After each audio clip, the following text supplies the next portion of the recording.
biological mother ali bulala ate ekivuddu tekyawedde ekiboozi nati kyaliyo over last weekend so ndowooza ssaawa yakwetega naye maama nga yeteza ate ali bulala omu ku bakyala ba Bulunoke naye abeera mukyala we naye nira abeera mukyala we maama wa Saif yes biological son Bulunoke alina abaana bameka alina abaana babiri basatu alina abaana basatu Bulunoke alina abaana basatu mu bamaama basatu alina ono omuwala maama we yafa alina oyo Saif omulenzi then alina n'ono ow'omulala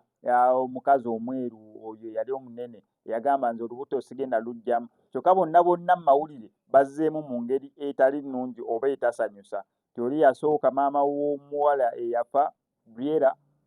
ebyaliwo n'owulira omugambo we gwatokomoka ate omwana yamulekerera n'okutuuka okufa biki ebyaliwo ono maama wa Saif ate biological father tamuwa buyambi n'ebisigadde ng'ebyo bw'atyo bwe yajja mu mawulire then ono omulala eyasembayo Bulunoke yanfunisa olubuto nze saagala biki yeegaanye olubuto biki nze saagala buyambi bwe olubuto lwange ngenda lwesigaliza ngenda mwekuliza omwana wange bw'atyo bwe yajja mu mawulire naye nga ye ono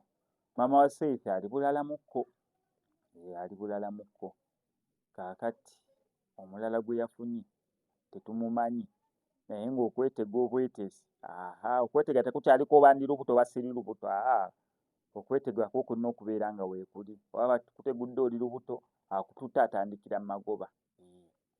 yo baani yayogera akantu ako ne mpulira nga nfenseko omulundi ogwasooka okukawulira actually bano aboogerera ku mikolo be baakoogera yagamba simanya omugagga si muntu waayo y'okuwasa atwala mukazi wa mwana simanyi atandikira mu magoba ye ane engeri gyakoogeramu naye kansesanyu naye wano ku SMX Media ngenda sigala nkuwa updates gwe tulina okukola subscribing and notification bell ebisigadde obitulekere